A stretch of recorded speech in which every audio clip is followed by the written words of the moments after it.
back to the road to recovery.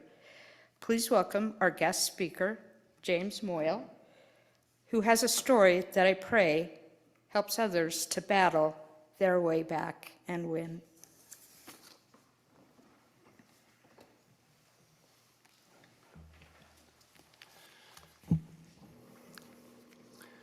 I'm grateful to be with you in the recovery community via Zoom.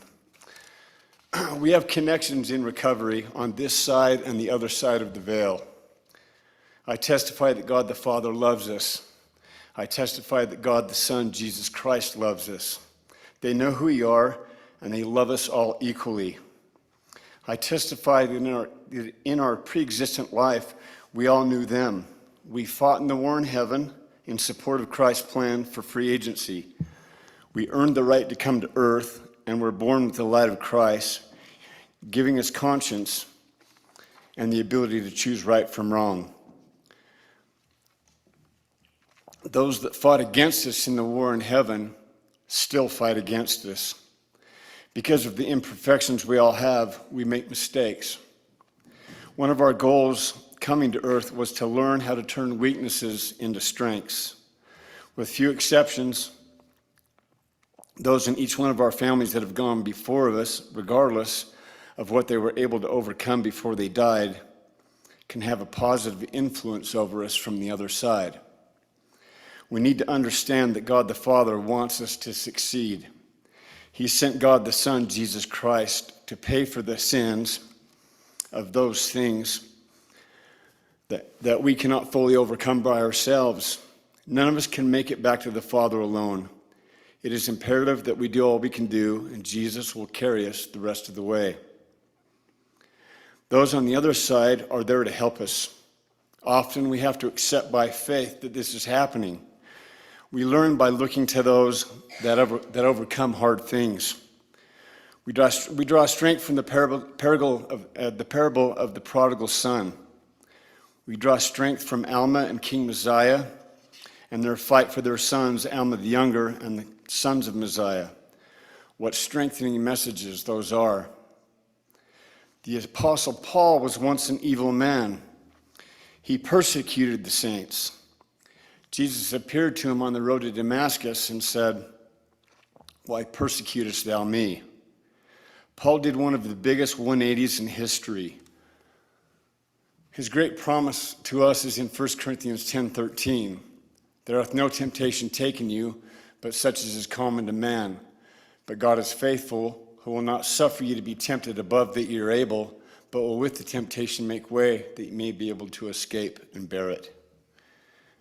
In other words, God gives us the ability to overcome any challenge.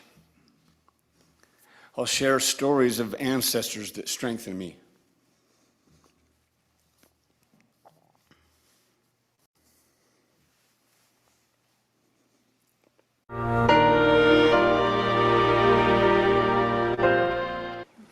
This year marks the 200th anniversary of the birth of John Rowe Moyle. John was a convert to the church who left his home in England and traveled to the Salt Lake Valley as part of a handcart company. He built a home for his family in a small town a valley away from Salt Lake City. John was an accomplished stone cutter, and because of his skill, was asked to work on the Salt Lake Temple. Every Monday, John left home at 2 o'clock in the morning and walked 6 hours in order to be at his post on time. On Friday, he would leave his work at 5 o'clock in the evening and walk almost until midnight before arriving home. He did this year after year. One day, while doing his chores at home, a cow kicked him in the leg, causing a compound fracture. With limited medical resources, the only option was to amputate the broken leg. So John's family and friends strapped him onto a door and, with a bucksaw, cut off his leg a few inches from the knee.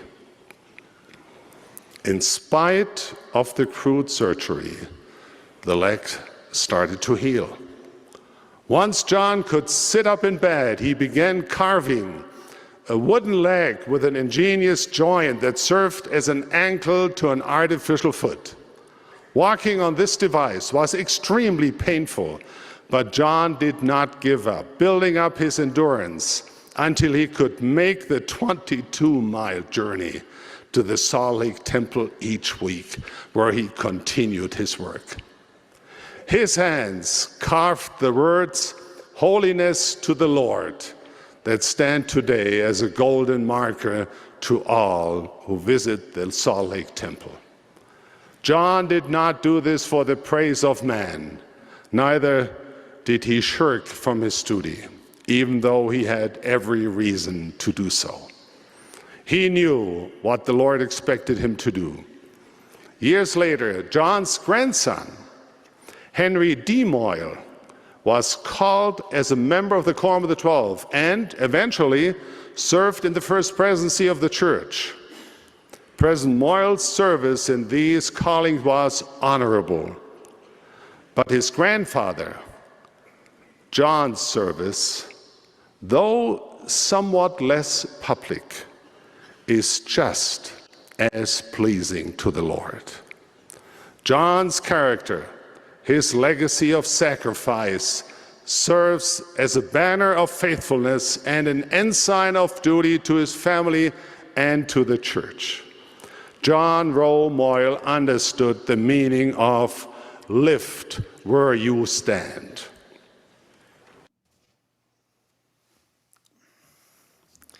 John's son James was his right hand, and James finished his father's work.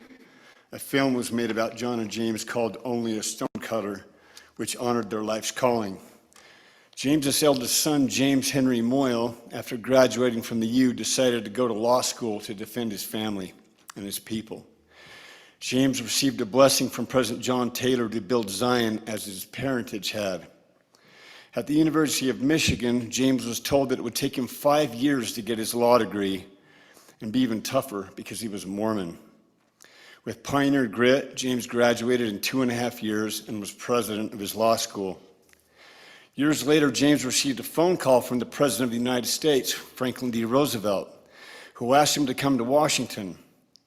James was asked to take a position in FDR's cabinet as Customs Commissioner, which today is the Director of the Homeland Security. James took his new job seriously and worked hard to secure our country's ports and borders. He also helped start what became the Texas Rangers. James was then asked to become the acting Secretary of the United States Treasury. FDR told James that our Treasury was in debt because of overspending in preparation for World War II. FDR said this would make us look bad in front of Hitler. The story of how the Lord inspired James to turn around the Treasury is recounted in President Gordon B. Hinckley's book, James Henry Moyle, Mormon Democrat. My 3 other great-grandfathers worked hard too. Almon Covey had a 6,000-acre sheep ranch in Wyoming, and when the highway was built, Almon developed the first Little America with a motel, restaurant, store, and gas station. This franchise has been built into hotels in 5 states. Almon flew his own airplane so he could know where his sheep were. My dad would spend summers there, and Almon used to scare my dad to death as he would often fly drunk. He struggled with the same disease that I have, and I know he helps me today. My grandfather, Nelson, served as bishop in Provo for 20 years. Perhaps the grandfather I admire the most fed his family by mining coal and died from black lung disease. As the oldest, my grandmother used to cook for the family at the entrance of the cave where her father mined coal.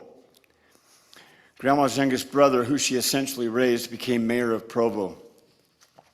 I strongly believe the wives of these men were even stronger than they were. I love them all equally, and I know they fight in our behalf. My mother's parents lived a few blocks from the BYU Stadium and were lifelong Cougar fans. They had a wonderful influence over their son-in-law, my father, Jim. My grandfather James built their home at 1436 Penrose Drive, a few blocks from the University of Utah Stadium. My father came home from his mission to that home. It was fun to see my grandfathers give each other a hard time over football games. My grandpa James hated losing, as he was a star player on the first U of U football team to win a national championship. My point is, I come from a great family, regardless of their circumstances. We all come from tough people, whether on this side or the other side of the veil. They are pulling us into a recovery. I testify to you that I know that this is true. My parents bought a home half a block from my grandparents' home at 1436 Penrose, and that's where I was raised. At that time, my grandparents' home was gifted to President Harold B. Lee, who enjoyed the serenity there. As a deacon, I would administer the sacrament to Sister Lee in that home at 1436 Penrose. And no matter where you were standing in the room with Sister Lee, the portrait of President Lee was looking right at you.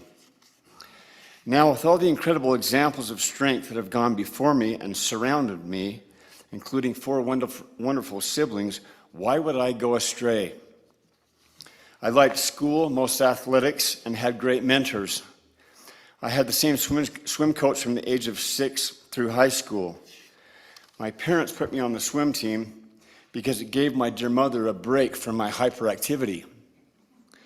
At 8, I set a club record in the butterfly that stood for over 20 years.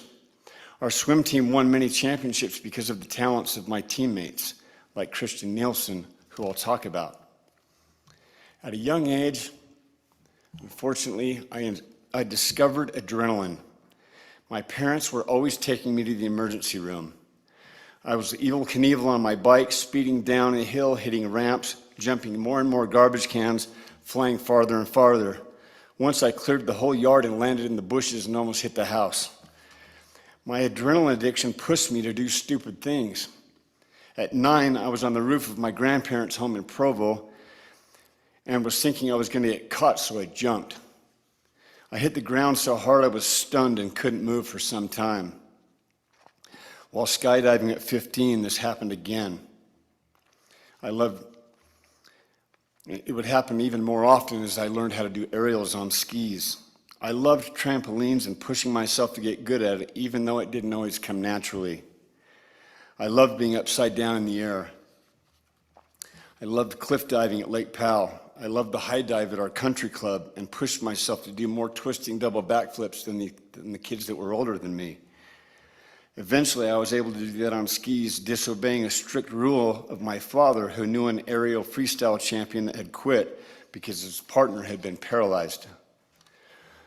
One day in elementary, a bully accosted me, and out of fear, I really hurt him. I was invited to leave the public school system and had to go to private school for a few years. My parents were frustrated because they had taught me to turn the other cheek. I had my first knee surgery and was introduced to codeine. Everybody's physiology is different, but for me, opiates hit the same receptor site in the brain as adrenaline, so my love for them was instantaneous. I learned that if I mixed drugs, alcohol, and adrenaline together, that this was the ultimate cocktail. I became very sneaky, duplicitous, and selfish in my addictive pursuits. I hid them. I was not allowed to have a motorcycle, so I bought one anyway and kept it at a friend's house. Years later, I learned how to ride up steep mountains without crashing. Coming back down was always the hard part. I found a new sport in antagonizing the University of Utah police. Thus came another addiction of thwarting authority. I loved getting in chases with them. Although they never caught me, they knew it was me. My attorney told me that they had a picture of me on the dartboard of theirs over at the precinct. He was good friends with the police captain and was almost always able to get me out of a jam. Almost always. I always took things too far. Once I sped through the Fort Douglas military base and 2 MPs took chase. Soon the University of Utah police joined the chase, and then the Salt Lake police. I got away again. A new addiction began, one of trying to outdo my own stupid capers. I was a bad example to my siblings, especially my little brothers. One of my brothers was tackled on our front lawn by a police officer who thought he was tackling me. My father grabbed the officer and threw him off the property, and my father didn't have a violent bone in his body. Sorry, Dad. I was able to graduate with a 3.5 because good grades helped keep my parents off my back. At the U, I joined the Sigma Chi fraternity as my father and grandfather had. Don't think Animal House. This chapter of Sigma Chi is an elite group of men, all leaders today. It has produced governors, a senator, and even an apostle. Then there was me. I was out of control. As things came easily for me, I became more entitled and thought the rules did not apply to me. I had a bishop named Craig Meacham. Meach, as we called him, doesn't like me to use his name, but I have to because he is such an integral part of my story. He took on the challenge to help me. I asked if he would help me prepare for a mission, thinking that was not possible. Bishop Meacham studied with me weekly, and if I didn't show up, he would show up in my room at 6 o'clock in the morning, reminding me that he was honoring my request. Meach was super funny and non-judgmental, which made him easy to be around. He was also a great athlete and would outshoot us on the basketball floor. Meach was easy to confide in, and I knew he really cared. Meach and my father came up with a plan to get me away from bad influences. I got an opportunity to go to school in France. My father encouraged me to ride my bike up to the beaches of Normandy. I'll never forget riding through that enormous cemetery, those beautiful green manicured rolling hills with endless perfect lines of white crosses and stars of David. I was hit with the realization that thousands of young men my age had died there as America entered the war. Tears rolled down my cheeks as I thought of the ultimate sacrifice they all paid to give us the freedoms we enjoy today. My father knew what he was doing when he sent me there. Something deep inside me changed that day, and I will forever be grateful for that experience. Thank you, Dad. I love you. This was not the last time my father helped me turn around. In recent years, while on the streets, in and out of jail, I know that my father was angelically at my side. I know Dad led my ancestors in a fight against quote-unquote Legion to help save his son from a permanent spiritual death. From both sides of the veil, he's never given up on me. Arriving home from France, Bishop Meacham continued to work with me, and I got a mission call to Rio de Janeiro, Brazil. I fell in love with the Brazilian people and their culture. I served diligently and successfully. My mission president, Danilo Talanskis, took over the role of Bishop Meacham. He was Brazilian, 6'7", blonde, and blue-eyed. He had a positive influence over me, and I served in the mission home with him for 9 months. A door at our family cabin had everybody's heights and signatures. Proudly displayed at the top of the door are President Talanskis and Bishop Meacham, right next to each other, although they've never met. Someday. When I came home from my mission, I started to fill my life with adrenaline activities again. My new bishop, Dave Checketts, was a great example in the tradition of Bishop Meacham. Bishop Dave was the first president of the Utah Jazz with too many accomplishments to list. Bishop Dave would have me down to his office and always went out of his way for me. He began to teach me about self-mastery and brought in his Elders Quorum president, Kevin Pearson, to help me. Both Meacham, Kevin, and Checketts became mission president. Kevin is now Elder Pearson of the Quorum of the 70. But I wasn't smart enough to listen to him. Fighting another rowdy behavior, including resisting arrest, landed me in jail twice. I went through my first 2 rehabs to avoid felony arrests, later having the arrests expunged out of shame. Most of my fraternity brothers that served mission came home and remained worthy. I felt bad for my behavior, so I'd cover it up with more drugs, adrenaline, and alcohol. I grew another 4 inches and put on 50 pounds. At 6'5", 225, I became a basketball junkie of the worst kind that would play street rules and get bloody. I was just getting my fix. More surgeries resulted and my addictions got worse. I graduated from the U and got into big wall rock climbing. I saw my life flash before my eyes often and became afraid of dying in sin. I straightened up for the first time since my mission. My climbing advanced from rock to ice as the mountains got taller. High altitude mountaineering was the next natural step. I started to train with the Utahns on Everest team. My brothers would climb with me sometimes. They were talented skiers and we went helicopter skiing in Canada and Alaska. My brother Matt climbed Mont Blanc with me, the highest peak in Europe. I started training to climb the highest peak in North America, Mount McKinley, also known as Denali. Altitude didn't seem to bother me like it did others. Maybe all the swimming helped. In June of 1992, we flew to Alaska.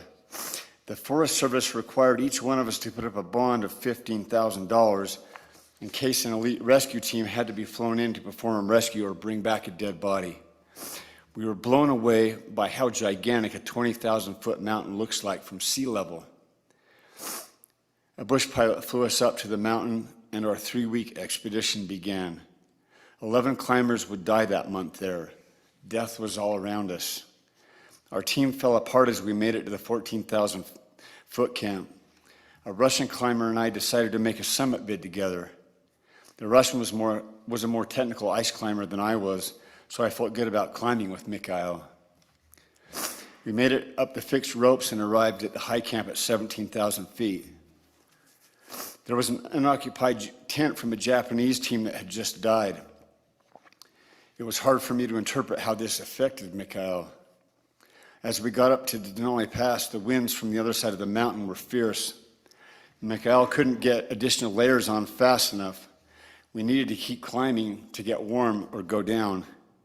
He said he could keep going, and it was decided I would lead. Soon, I could tell the Russian was in trouble as he became dead weight at the end of the rope. I went back, and he admitted he needed to go down into that Japanese tent. I asked if he could do it alone. He said he could. The more technical part behind us, we both felt that I could solo to the top, return to the tent, and descend together. I was not long solo before a strong impression came over me to go back. I could see the summit, and I had been training for it for 6 months. I said a prayer, and I felt the presence of my great-grandfather, James, whom I'd never met. I knew it was him communicating with me.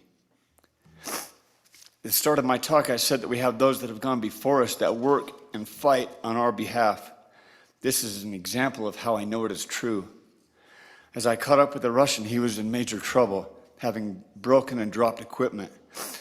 At that time, I knew that I was no longer in charge. Something higher had definitely taken over. I knew I assisted in getting us to that tent, fully aware that I was receiving angelic help. I put Mikhail in the only sleeping bag between us, boiled ice into water that took forever at that elevation, so he could stay hydrated, and went down to the 14,000-foot camp alone. It's light 24 hours a day in Alaska in June. I'd been on my feet in the most extreme physical challenge of my life for 22 hours straight.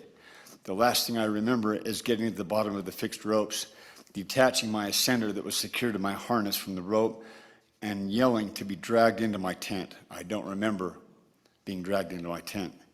I woke up 10 hours later when I came to. The next day, Mikhail had arrived. They had helped him down, and he came over and gave me a chocolate bar and thanked me for saving his life. The truth was that something higher had taken over and saved both of our lives.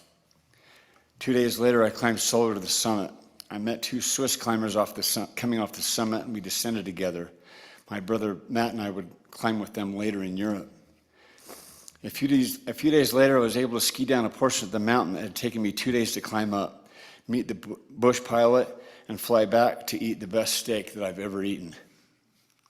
Back in Salt Lake, the Tribune's article of the experience was titled, "Utah Rescues Climber on Mount McKinley," but it was sports editor Lee Benson with the Deseret News that got it right with the title, "Reaching Summit is more than just climbing to the top.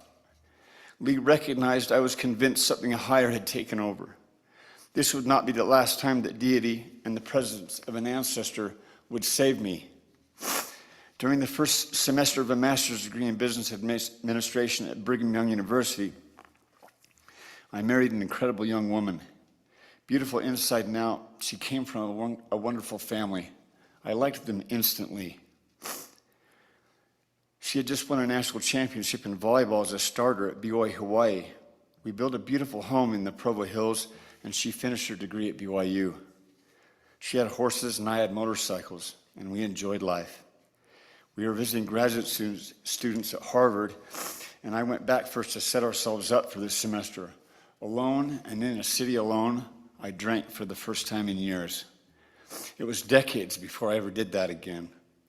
I became a small-time but successful real estate developer. I had a few surgeries and got opiates. I rationalized that the doctor gave it to me, so that's okay. Biggest lie ever. The drugs had gotten stronger. I would be clean for long periods of time. We had 4 wonderful children. JJ, Emily, Mary, and Michael. Today they are beautiful and bright young adults. The youngest, Mikey, is on a mission in Spain. Sometimes at doctor shop, I acted as if I were a good member of the church, but I wasn't. I would straighten up at times, then I would relapse. I went through more rehabs. I created a development team that bought an old grocery store down by the BYU Stadium. I developed the concept of a BYU student village for 650 students with retail, restaurants, and sporting amenities. I named it Alpine Village after my great-grandpa James's cabin in Brighton, where the sign above the door said Alpine. Just before it sold out, my partner saw I was in a weakened state because of a relapse and bought me out for pennies on the dollar.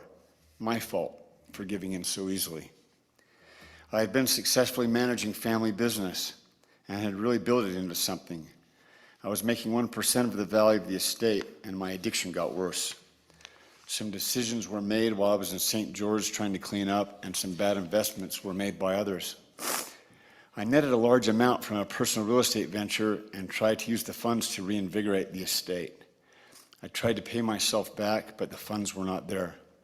I commingled funds as my addiction got worse, unable to properly manage myself, let alone anyone or anything else. I was horribly depressed. Eventually, my wife had to invite me to leave. She was a trooper for hanging on for as long as she did. I was so ashamed I fell onto the streets. I spent full time numbing my shame. I quickly went to the needle with methamphetamine and heroin, numbing my shame. It was the most powerful thing that I could find. I was a coward. It was not how I was raised. I had once been a good husband, father, brother, son, and friend. Now I wasn't. I had been a good steward. Now I wasn't. None of my family deserved my behavior. I was on the streets for 5 years numbing that shame, in and out of jail 13 more times. The light was almost blown out inside me, although I felt the strength of my father at times. I was permanently kicked out of the road home, which is torn down now because it was such a horrible place. It was pretty hard to get permanently kicked out of the road home. I fought for my very existence. I became a petty thief to keep the needle full. I died on several occasions. They revived me in the back of an ambulance, in a hotel room, and on the streets. I was a dead man walking. One of my hustles was to fly a sign at the Home Depot with the day workers there that said, "I speak Spanish and can manage workers." One day I was picked up and taken to a house in my old neighborhood.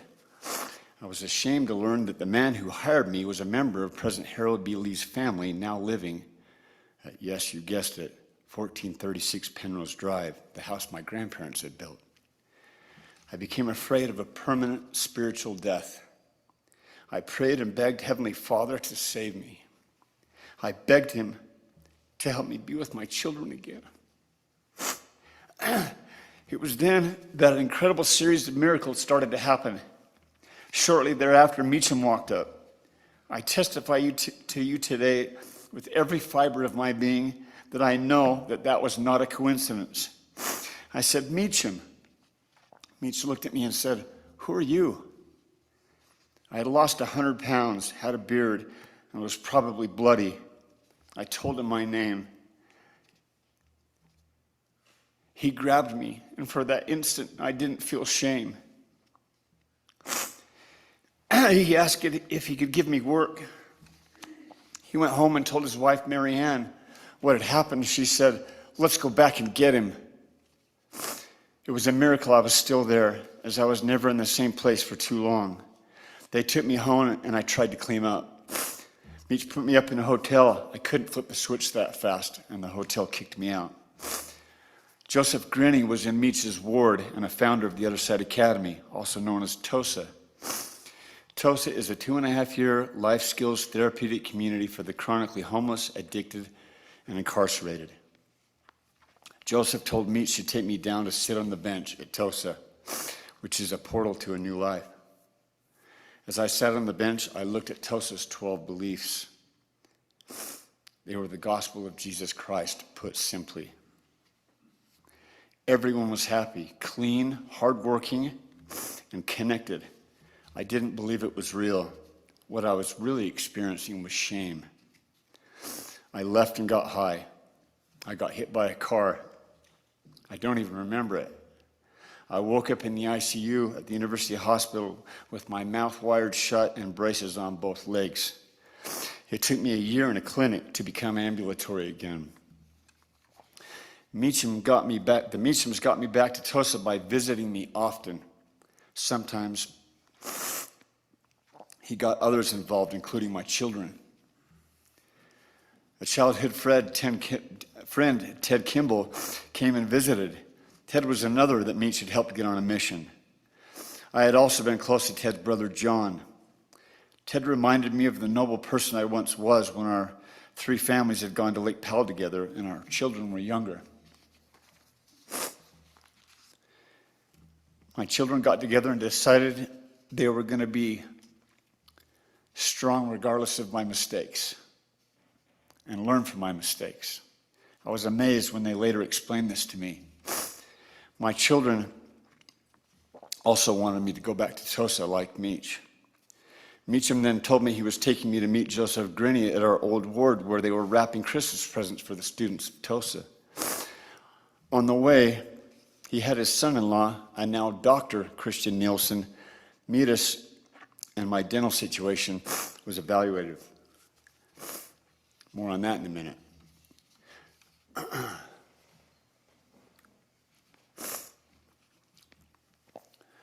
I met Joseph and heard incredible stories of TOSA students that became staff members, Dylan Gibson, Tori Dixon, and Tiffany Blair.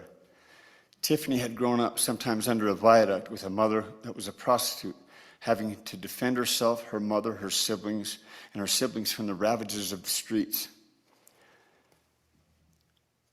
Tiffany's story affected me deeply. Tiffany had found success, got her son back, and was putting herself through college. It made me yearn to be with my children and gave me the hope that this may be possible. Meach showed me where Joseph was rebuilding his home. I couldn't believe it. You guessed it. The address was 1436 Penrose Drive. I knew as a developer what chain of title looked like on that property, beginning with my grandparents, then President Harold B. Lee and his family, and now Joseph and Sheila Grenny, the founders of TOSA. Meach told me the Lord had parted the Red Sea for me, and I agreed to go back to TOSA. TOSA found a phenomenal man by the name of Dave DeRocher. Can you put that picture up? If you can, it's okay. To become TOSA's executive director. TOSA works when absolutely nothing else has worked for people like me. The average number of jail and prison stays for TOSA students is in the mid-20s. TOSA runs social enterprises that fund saving the next person's life for free and takes no government funding or insurance subsidies because of its solid belief in self-reliance. This is why politicians love TOSA. At TOSA, we don't have doctors, therapists, or clinicians, and we are completely peer-driven. There is intense honesty and accountability, and we learn to enjoy very hard work. Dave had been a student at Delancey Street. He's in the middle right there.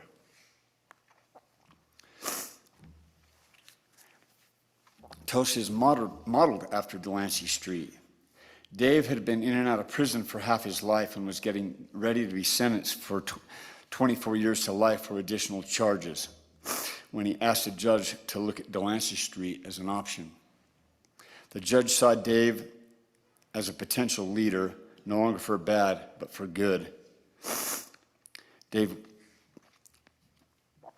wisely knew he needed to stay stronger and stayed voluntarily an additional 6 years at Delancey Street and became the director of the Delancey Street location in LA. David had become a new man, strong, bright, and full of light. Dave took a cut in pay to take on the task of creating the Other Side Academy here in Salt Lake. With Joseph and others' help, they bought the old Armstrong Mansion on the corner of 7th East and 1st South. Dave took it to the next level and brought in some serious muscle. Lola Strong and Chris Nelson, also of Delancey Street and peers of Dave's, came when called. Lola is now the executive director of the Other Side Academy in Denver. Robert Davilo stayed voluntarily at Delancey Street for 13 years to assure life change. Others came from Delancey, but soon TOSA students earned the right to become staff. Tori and Sharon Nelson were over medical when Meacham was finally able to get me back to TOSA. As broken as I was physically, I was 100 times more broken spiritually. Tori and Sharon encouraged me to work on my spirit on the inside. I had to learn to push through pain. As the drugs were flushed from my system, I had to deal with emotions I hadn't felt in a long time. The biggest change came at 6 months when I stopped shaming myself and started praying again. This began to connect me to a loving Heavenly Father who had been there all along. I began to have faith that I could be with my children again. TOSA's therapeutic community helped me recognize my true weaknesses. Andrew Lewis and Colin Cooper both came from good Christian backgrounds and helped me understand how they overcame similar issues. It's interesting how things come in 12s. As I used the 12 beliefs of TOSA, I began to study the beliefs of the 12 apostles, both in ancient and modern times. I remembered the 12 steps of AA, and more importantly, the 12 steps of addiction recovery of the Church of Jesus Christ. At TOSA, understanding why Jordan Holdaway would have the courage to do a restart as a student close to graduation showed students that came behind him that it pays off to do hard things to embrace complete change. Tori worked with me on my medical issues. She was tough yet fair. I've learned to love the friendship we've created. I know she will always tell me the truth about myself. Matthew and Robin Sims and John and Sarah Labuti helped me with whatever I needed. John helped stay in touch with my children when they wanted to know how I was doing. Matthew came and visited with my siblings and their spouses when I started to reintegrate. Jesse Gertson worked with me and was tough on me because Dave had taught him to care. Robbie Meyer became a student of the process, and I learned by just listening to him. Clay Jazowski became a great powerhouse, and as he continues to acquire the many talents that both Dave and Joseph offer lovingly. Men like Will Bell, who have graduated and gone out and reoffended, choose to come back to TOSA and start over again under Dave's watchful eye and become even stronger. Joseph calls Dave a force of nature. It's absolutely amazing how Dave keeps track of even the most minute details of every student that has come to TOSA. Every one of the above mentioned has overcome much and continues to get stronger while inspiring true and permanent change in others. Connections continue to come, and they made me stronger. One day, Dave called me over and was standing with his beautiful wife, Mandy. They're both sitting right there. You have to meet him after. Wait till Dave looks at you with his blue eyes, and it goes right to your soul. They showed me a picture, and asked if I knew who it was. I said yes, that was one of my mother's best friends, Rosemary Blackhurst. Mandy told me she grew up with Rosemary's daughters in Mesa, and that Rosemary was like a second mother to her. Rosemary was a second mother to me, too. I don't often believe in coincidences anymore. One of Joseph's sayings is that the Lord weaves together his children for divine purposes. The Lord shows us divinity in connecting us together. When the time came to work on the damage I sustained to my mouth, Meech and Kristen Nielsen went to work. They told my story to Dr. Jared Tyre, who didn't know me but was willing to help anyway. The two talented doctors performed surgeries with only local anesthetics, as I wouldn't allow them to put me under. They knew I was committed to sobriety and earning the right for my children to trust me again. They knew a smile would help and worked diligently and at great expense to help me. They are now helping other TOSA students and planning on building a dental clinic at the Other Side Village, a master-planned homeless community that has just broken ground. By going through TOSA's intense process, my compass realigned. When I reached my 2-year commitment, I didn't feel strong enough to have freedom away from my intense connection with the Other Side Academy. I stayed another quarter until I felt strong enough to reintegrate, staying involved in our intense peer-driven therapy and staying connected to the students and staff of the Other Side Academy. My brother Matt helped open the door to my family. I asked him to give my children my new number. I hadn't owned a phone in 7 years. Although cautious, my daughter Mary was first in the door. She had just received her associate's degree where she was on a volleyball scholarship like her mother had been. She was more beautiful than I could have imagined. Inside and out. Her younger brother Mikey was close behind. Mikey at a young age had become successful in business and as an entrepreneur. He had an experience in the Nashville Temple while in business there. He decided to put in his papers and go on a mission, to the chagrin of his employer and his business partners. My daughter Emily just graduated number 2 in her class on an academic scholarship.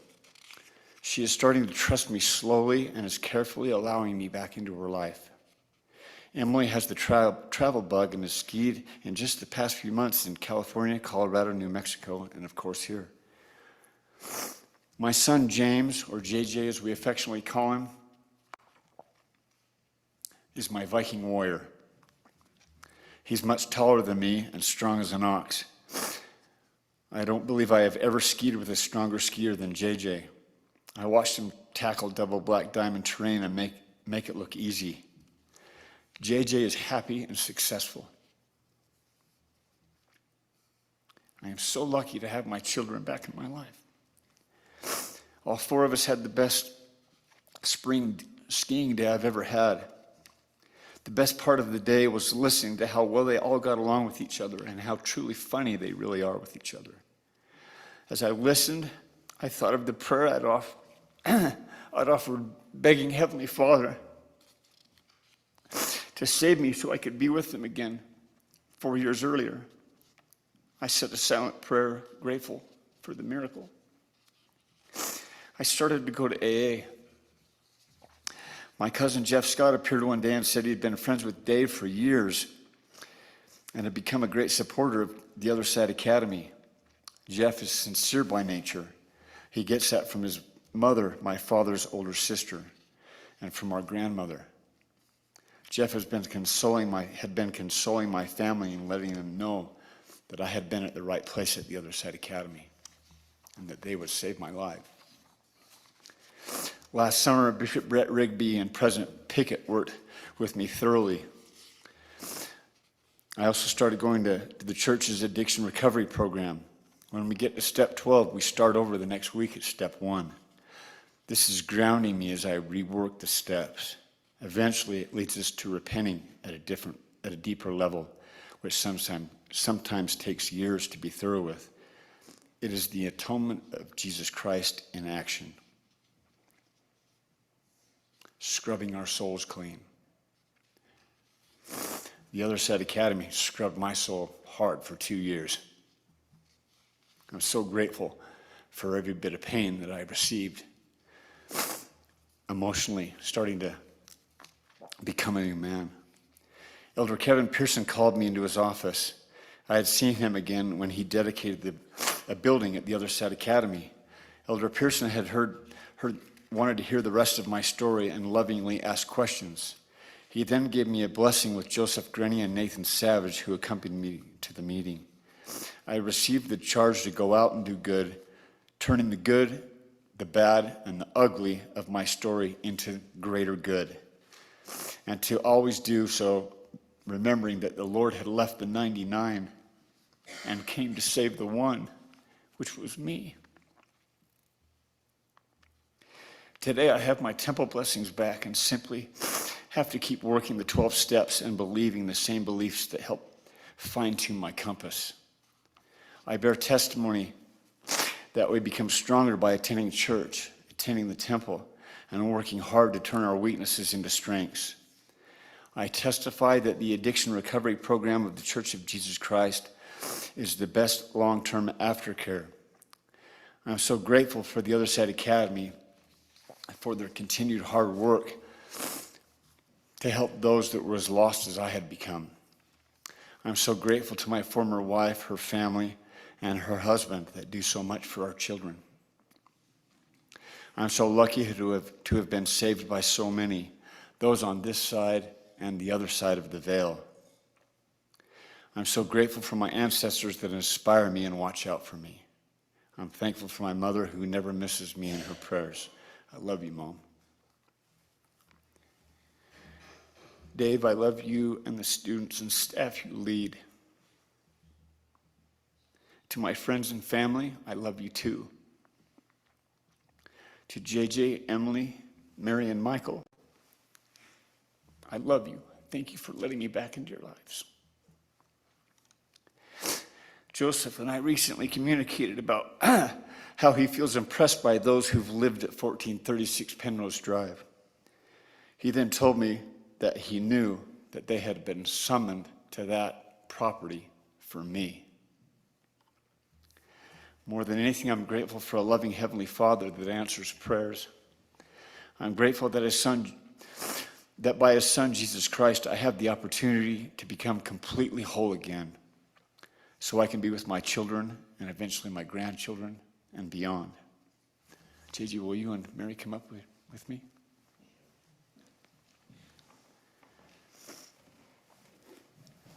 I sat on the bench 3 times at the Other Side Academy. The first time I was a coward and left. The second time I started a 3-year journey. It was actually 3 years yesterday that I sat on the bench the second time. And then Dave and Joseph gave me permission to sit on the bench a 3rd time with my children.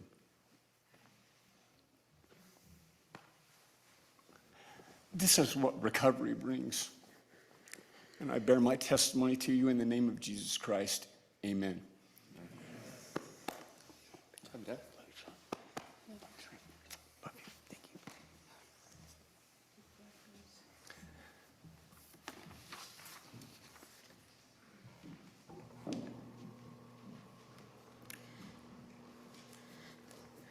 I'm glad he lowered this because otherwise I'd need to find a milk crate to stand on. So, James, thank you so much for sharing. It touched my heart. I only heard a portion of that, because when we're in ARP, they're only supposed to have 5 minutes talk time. Well, it kind of spread out to 10, and I finally had to look at him and say, okay, I need you to cut off now. And after that, he was. And after that, I just looked at him and seriously said, have you ever thought about doing a fireside? Where that came from, I can only guess. But what he said again today and knowing the full story has really touched my heart.